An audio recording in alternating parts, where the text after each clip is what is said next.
বাঁচার পথ আজকের সংক্ষিপ্ত আলোচনার বিষয়। আব্দুল্লাহ ইবনে আব্বাস রাদিয়াল্লাহু তাআলা আনহু বলেন, রাসূল সাল্লাল্লাহু আলাইহি ওয়াসাল্লাম একদা জনৈক ব্যক্তিকে উপদেশ দিতে গিয়ে বলেছিলেন, ইগতানিমু খামসান ক্বাবলা খামসিন। শোনো, তুমি তোমার জীবনের 5টি বিষয়কে গানিমাত মনে করো। 5টি বিষয় আসার আগে মানুষের জীবনে এমন 5টি জিনিস আছে, যেই 5টি জিনিসকে রাসূল সাল্লাল্লাহু আলাইহি ওয়াসাল্লাম অত্যন্ত দামি গানিমাতের মালের সাথে তুলনা করেছেন। 1, শাবাবাকা ক্বাবলা হারামেক। তুমি তোমার যৌবনকে গানিমাত মনে করো। বার্ধক্য এসে যাওয়ার আগে মানুষ চিরদিন যৌবক থাকে না। যখনই তার যৌবন চলে যায় তখনই বার্ধক্য এসে যায়। এজন্য আল্লাহর নবী আমার আপনার যৌবনকে মূল্যায়ন করতে বলেছেন। 2, সেহাতেকা ক্বাবলা সাকামেক। তুমি তোমার সুস্থতাকে গানিমাত মনে করো। অসুস্থতা এসে যাওয়ার আগে মানুষ চিরদিন সুস্থ থাকে না। যখনই তার থেকে সুস্থতা চলে যায় তখনই অসুস্থতা এসে যায়। অতএব আমরা যখন সুস্থ থাকি এই সময়টাকে মূল্যায়ন করা উচিত। মসজিদে ঢুকেছেন, সুযোগ আছে 2 রাকাত পড়ার, আগে পড়ুন, তারপরে বসুন। এখন সুস্থ আছেন, পড়ছেন না, এমন একদিন আসবে পড়তে চাইবেন, অসুস্থতার কারণে পারবেন না। এখন সুস্থ আছেন, নফল 2-4টি সিয়াম পালন করার চেষ্টা করুন। যখন আপনি ইচ্ছা করবেন, অসুস্থতার কারণে হয়তো পেরে উঠবেন না। 3, গিনাকা ক্বাবলা ফাকরেক। তুমি তোমার সচ্ছলতাকে, সুদিনকে গানিমাত মনে করো। দুর্দিন আর অসচ্ছলতা এসে যাওয়ার আগে হয়তোবা আপনার জীবনের সাথে এই ঘটনা মিলেও যেতে পারে। আপনি নিজে না খেয়ে যেই ছেলেকে খাইয়েছিলেন, নিজে ছেঁড়া জামা কাপড় পরেছিলেন, ছেলেকে নতুন জামা কাপড় কিনে দিয়েছিলেন, বহুদিন না খেয়ে থেকেছেন, ছেলে মেয়েকে বুঝতে দেননি, অনেক কষ্ট করে তাকে লেখাপড়া শিখিয়েছেন। ভালো একটা চাকুরি হবে, টাকা লাগবে অনেক, আপনার সামর্থ্য নেই। জীবনের সঞ্চিত সম্পদ দিয়ে 5 কাঠা জমি কিনে রেখেছিলেন। ছেলের ভবিষ্যৎ ভালোর জন্য 5 কাঠা জমি বিক্রি করে দিয়ে একটা চাকরি পাইয়ে দিলেন।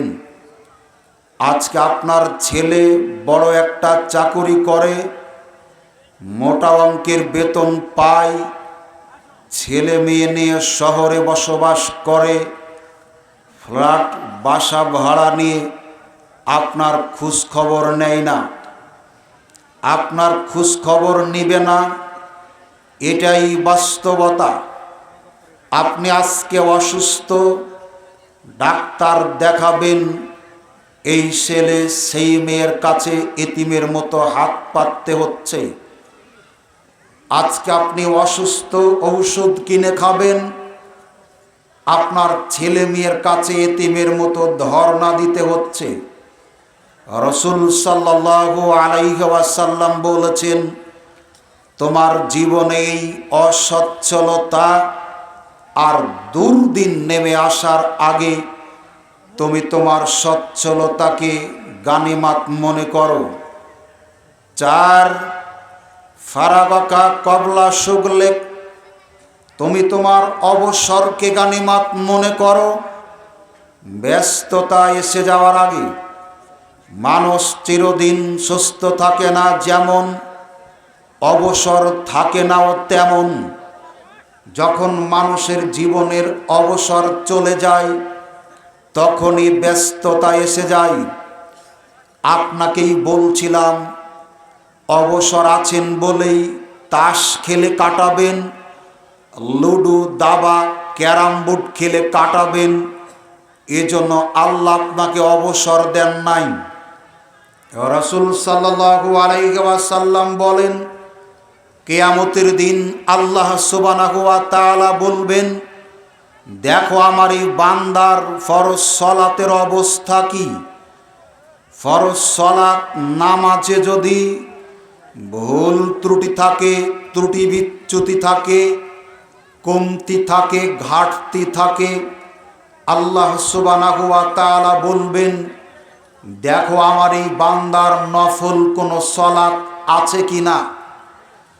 নফল সালাত মানে ওযু করার পরের 2 রাকাত সালাত, যাকে আমরা তাহিয়াতুল ওযু বলি।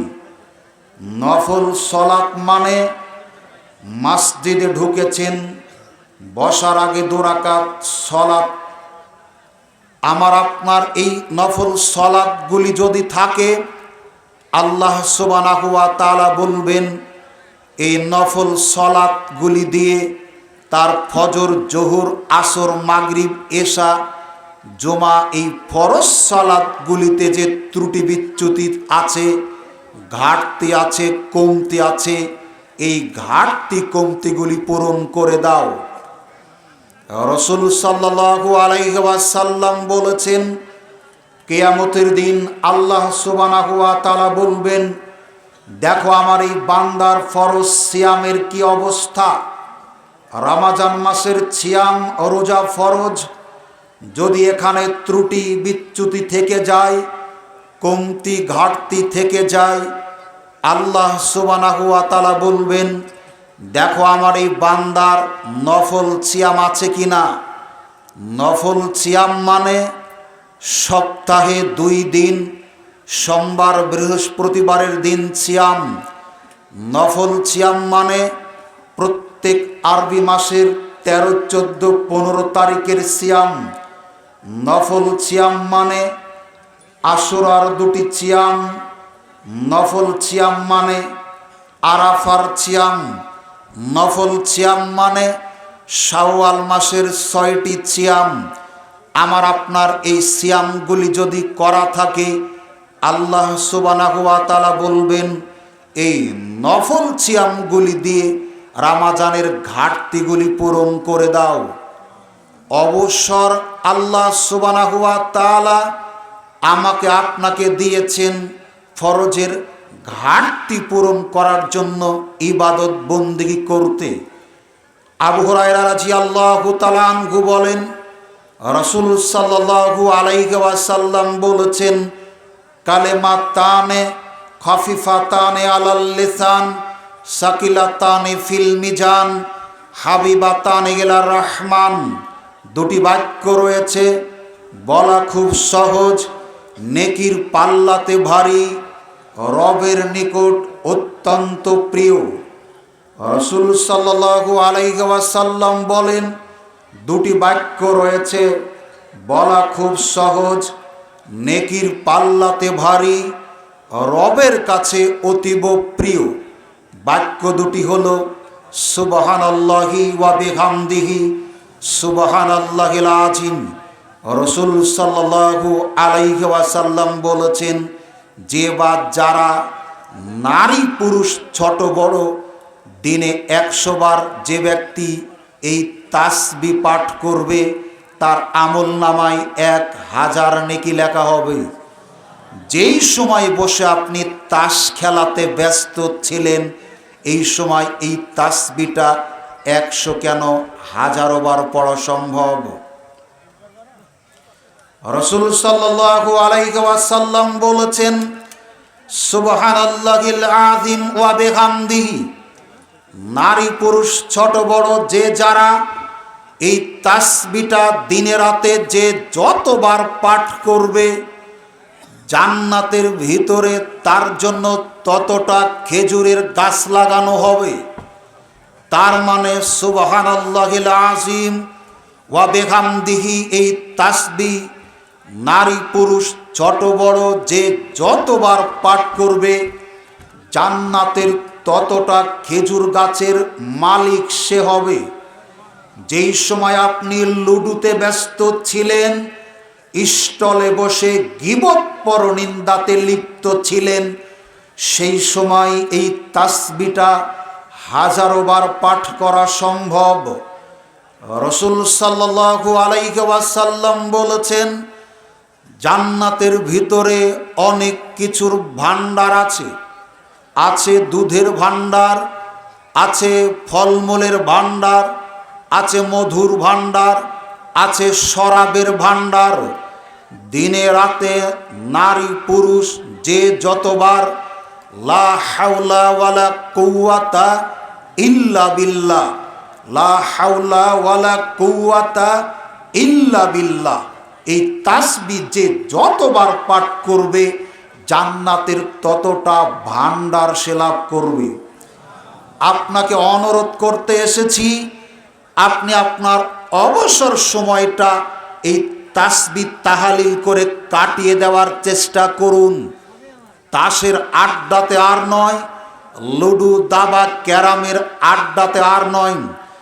সাওবান রাদিয়াল্লাহু তাআলা আনহু বলেন, রাসূল সাল্লাল্লাহু আলাইহি ওয়াসাল্লামকে বলা হলো, আল্লাহর নবী, লাউ আলিমনা আইয়ুল মালে খায়রুন, আমরা যদি জানতাম উত্তম বস্তু কোনগুলি, উত্তম জিনিস কোনগুলি, ফানাত্তাখিজুহু, তাহলে আমরা ওই উত্তম জিনিসগুলিকে হেফাজত করে রাখতাম, নষ্ট হতে দিতাম না। রাসূলুল্লাহ সাল্লাল্লাহু আলাইহি ওয়াসাল্লাম বললেন, আফজালুহু লিসানুন জাকিরুন, ওই মুখ হলো উত্তম যেই মুখ আল্লাহর জিকির আজকার করে, তাসবিহ তাহালিল করে। 2 ওয়া কলবুন শাকিরুন, ওই অন্তর হলো উত্তম যেই অন্তর আল্লাহর কৃতজ্ঞতা প্রকাশ করে, আল্লাহর শুকরিয়া আদায় করে। 3 ওয়া জাওজাতুন মুমিনাতুন তুইনুহু আলা ঈমানিহি, ওই বউ হলো উত্তম যেই বউ, যেই স্ত্রী তার স্বামীকে দিনের কাজে, নেকির কাজে, সওয়াবের কাজে সহযোগিতা করে। স্বামী স্ত্রী দুইজনে 5 ওয়াক্ত পড়ে, ফজরের আযান শুনে যেই রাতে স্বামী আগে জাগে, স্ত্রীকে ডেকে জাগায়, উঠো ফজরের সময় হয়েছে। যেই রাতে স্ত্রী আগে জাগতে পারে, স্বামীকে ডেকে জাগায়, উঠো ফজরের সময় হয়েছে। এইভাবে যেই নারী তার স্বামীকে দিনের কাজে, নেকির কাজে সহযোগিতা করে, এই নারী হলো উত্তম।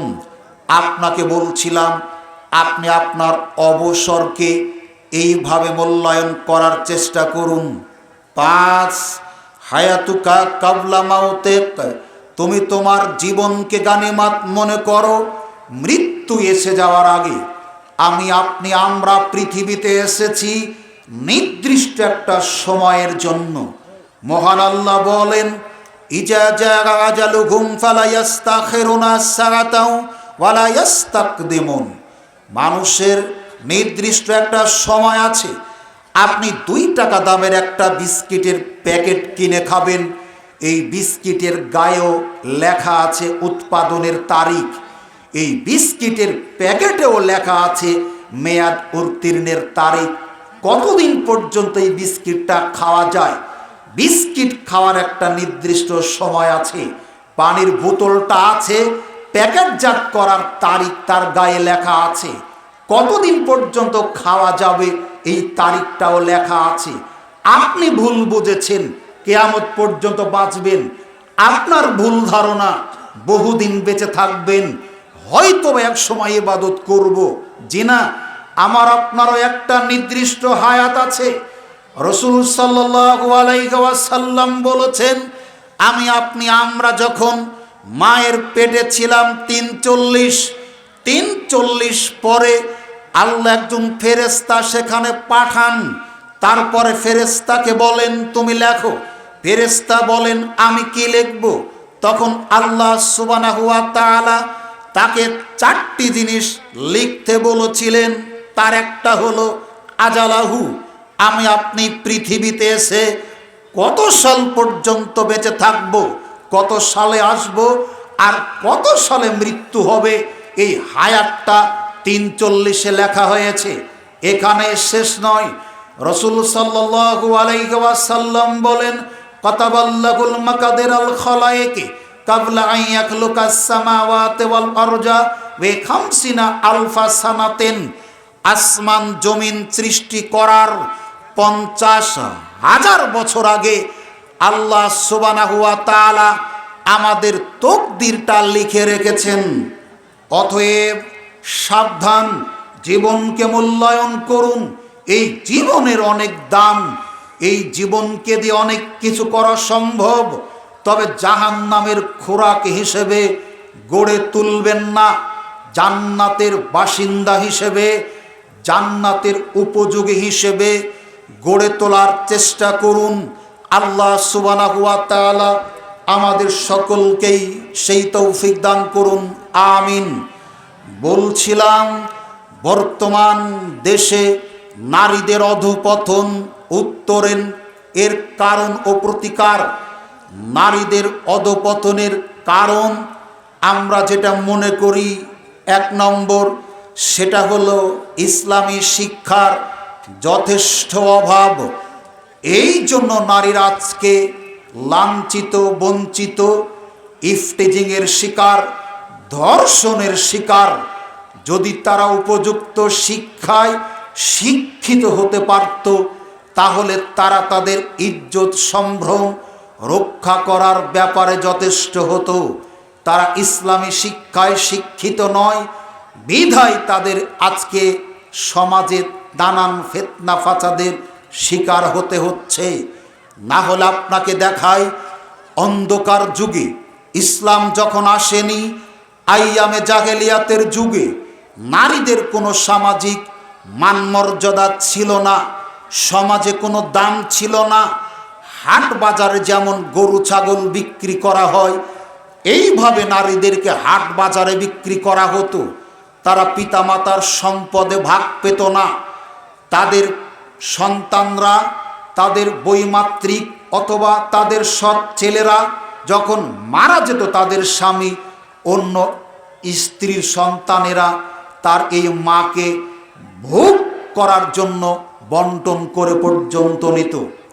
নারীরা বাহিরে চলাফেরা করতে পারত না নির্বিঘ্নে, সর্বদাই আতঙ্কিত থাকত, শঙ্কিত থাকত, ইজ্জতের নিরাপত্তাজনিত অসুবিধায় ভুগত। যখন ইসলাম নামক একটা জীবন ব্যবস্থা আসলো, ইসলাম বুঝার কারণে আল্লাহ সুবহানাহু ওয়া তাআলা তাদের উপরে এতটাই রহম করলেন, যেই সমাজের ধূর্তবাজরা, যেই সমাজের জেনাকারীরা, যাদের জন্য সমাজের নারীরা রাস্তাঘাটে নির্বিঘ্নে চলতে পারত না, এই বখাটেরা, এই ধর্ষকেরাই ইসলাম বোঝার কারণে নারীদের ইজ্জত রক্ষার পাহারাদার নিযুক্ত হলো। আজকে দেখেন শিক্ষা প্রতিষ্ঠানে, আপনার এই হোয়াকুয়া এলাকায় হয়তোবা এখন থেকে 5-10 বছর আগে ম্যাট্রিক পাশের লোক ততখানি ছিল না, আজকে যতখানি আছে। এখন থেকে 5-10 বছর আগে আলেম ফাজিল কামেল পাশের অত লোক ছিল না, আজকে যতখানি আছে। কিন্তু বুকে হাত দিয়ে বলুন, তখনই মানুষ যতখানি নিরাপদ ছিল, এখন তার চাইতে মানুষ হাজারো বেশি অনিরাপদে আছে। তাহলে আর কারণ কি? কারণ যদি আপনাকে দেখায়, তখনকার দিনে আমার আপনার মা চাচিরা যারা পিতৃতুল্য মুরব্বী আছেন, আমার মা, আমার চাচি, আমার দাদি, আমার খালা, আমার ফুফু সন্ধ্যার আগে এক বাড়ি ছাড়া আর এক বাড়িতে যায়নি। তখনও যখন গেছে পরনের কাপড় গেট দিয়ে বোরকা বানিয়ে গায়ে দিয়ে এক বাড়ি থেকে আর এক বাড়িতে গেছে। আজকে দেখেন স্কুল কলেজে জাতির শ্রেষ্ঠ মানুষ শিক্ষকরা, যার জন্য আল্লাহ দোয়া করেছেন, যাদেরকে শ্রেষ্ঠ বলেছেন পৃথিবীর মানুষদের মধ্যে, এই শিক্ষকের জন্য আসমানের ফেরেশতা, জমিনের বাসিন্দা, গর্তের পিপিলিকা, সমুদ্রের মাছ পর্যন্ত দোয়া করে। অথচ সেই শিক্ষকেরা কমলমতি ছেলে মেয়েদের শিক্ষা দিচ্ছে গুড টাচ আর ব্যাড টাচ কোনটা। আমরা জাতিকে বোঝাতে সক্ষম হইনি। বুকে হাত দিয়ে বলুন, একটা অপরিচিত ছেলে একটা যুবতী অপরিচিত মেয়ের গায়ে হাত দিবে, গুড টাচ হলেই কি জায়েজ হবে? না, বোঝাতে পারেনি। একটা যুবক ছেলে একটা যুবতী মেয়ের গায়ে হাত দিবে, যতই ভালো করে হাত দিক, এটা কি হালাল হবে? কিন্তু শিক্ষকরা বোঝাচ্ছেন, দেখো এভাবে হাত দিলে মনে করবে এটা ভালো আচরণ, আর এইভাবে হাত দিলে মনে করবে অন্য কোনো উদ্দেশ্য আছে। এই যদি হয় শিক্ষা ব্যবস্থার অবস্থা, তাহলে এই নারীরা ইজ্জত রক্ষার সুরক্ষা পাবে কোথায়?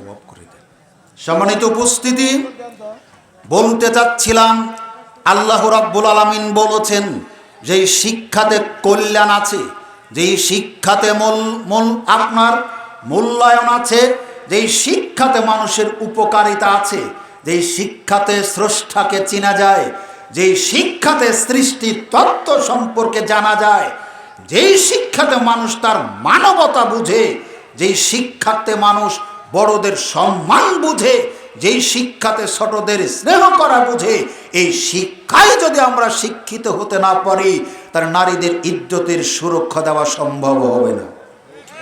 আর এটা একমাত্র সম্ভব ইসলামী শিক্ষার মাধ্যম দিয়ে, অন্য কোনো শিক্ষার মাধ্যমে নয়। সম্মানিত উপস্থিতি, দ্বিতীয় যেই কারণ সেটা হলো মানবিক মূল্যবোধের অভাব। একজন মানুষ যখন ইসলামী শিক্ষায় শিক্ষিত হবে, মা কাকে বলে, চাচি কাকে বলে, বোন, খালা, ফুফু কাকে বলে, ছোট কারা, বড় কারা, এই মানবিক মূল্যবোধের চেতনা তার ভিতরে উদয় হয়। আর যদি ইসলামী শিক্ষায় শিক্ষিত না হয়, তাহলে কোশ্চিন কালেও আসে না। এজন্য রাসূলুল্লাহ সাল্লাল্লাহু আলাইহি ওয়াসাল্লাম বলেছেন, যারা বড়দের সম্মান করে না আর ছোটদের স্নেহ করে না, তারা আমার উম্মতের অন্তর্ভুক্ত নয়। নবীর উম্মত হতে গেলে বড়দের সম্মান যেমন করতে হবে, একইভাবে ছোটদের স্নেহ করতে হবে। যারা বড়দের সম্মান করে না, ছোটদের স্নেহ করে না, রাসূল সাল্লাল্লাহু আলাইহি ওয়াসাল্লাম বলেছেন, তারা আমার উম্মতের অন্তর্ভুক্ত নয়। রাসূলুল্লাহ সাল্লাল্লাহু আলাইহি ওয়াসাল্লাম বলছেন, যে ব্যক্তি আমার কাছে, ওই ব্যক্তি অধিক প্রিয়, সবচাইতে প্রিয়, যার চরিত্র ভালো। রাসূলুল্লাহ সাল্লাল্লাহু আলাইহি ওয়াসাল্লাম এভাবে বলছেন, ইন্না মিন আহাব্বিকুম ইলাইয়া আহসানুকুম আখলাকান, তোমাদের মধ্যে আমার কাছে ওই ব্যক্তি সবচাইতে প্রিয়, অধিক প্রিয়, যার চরিত্র ভালো। চরিত্র ভালো যার, আমার কাছে সে প্রিয়।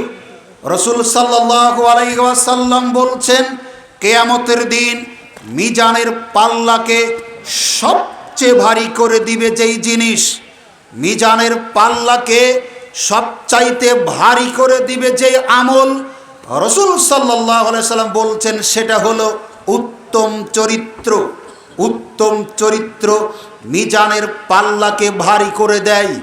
একজন মানুষ যখন উত্তম চরিত্রের অধিকারী হবে, এই মানুষ পরনারীর প্রতি খারাপ দৃষ্টিতে তাকাতে কোশ্চিন কালেও পারবে না।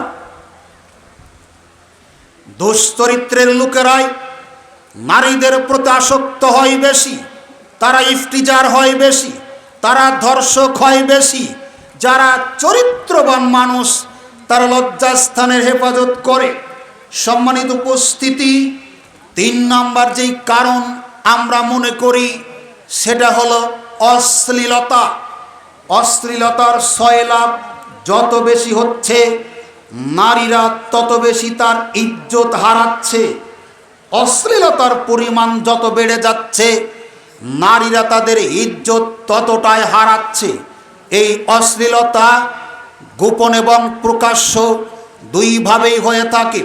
গোপন প্রকাশ্য অশ্লীলতার হাজারো মাধ্যম, তার মধ্যে গুরুত্বপূর্ণ একটা, অভিশপ্ত একটা, সবচাইতে বিপজ্জনক একটা হলো এই টাচ মোবাইল। সারা পৃথিবী ধ্বংসের যতগুলি কারণ, তার মধ্যে গুরুত্বপূর্ণ বড় একটা কারণ হলো টাচ মোবাইল। টাচ মোবাইল যার হাতে আছে, গোটা পৃথিবী তার হাতে আছে। টাচ মোবাইল যার হাতে আছে, গোটা পৃথিবী তার কাছে আছে। জাতিকে নষ্ট করেছে একদিকে সরকার, আরেকদিকে নষ্ট করেছে অভিভাবক। জাতিকে নষ্ট করেছে একদিকে সরকার, আরেকদিকে নষ্ট করেছে অভিভাবক। কিভাবে? জাতিকে বলেছে সরকার লেখাপড়া বন্ধ, অনলাইনে ক্লাস, অতএব ক্লাস 2-3তেও যারা পড়ে তাদেরকে টাচ মোবাইল কিনে দাও। ওরা টাচ মোবাইলে পড়াশোনা করার চাইতে সেক্স করে বেশি, জেনা করে বেশি, ওদের হায়াতটা অধিকাংশ সময় খরচ করে ওখানেই। এই মোবাইল জাতির জন্য যতখানি আশীর্বাদ, তার চাইতে বেশি অভিশাপ। নাইলে আপনাকে দেখায়, আপনার জরুরি করা কথা 2-4 মিনিটে শেষ হয়।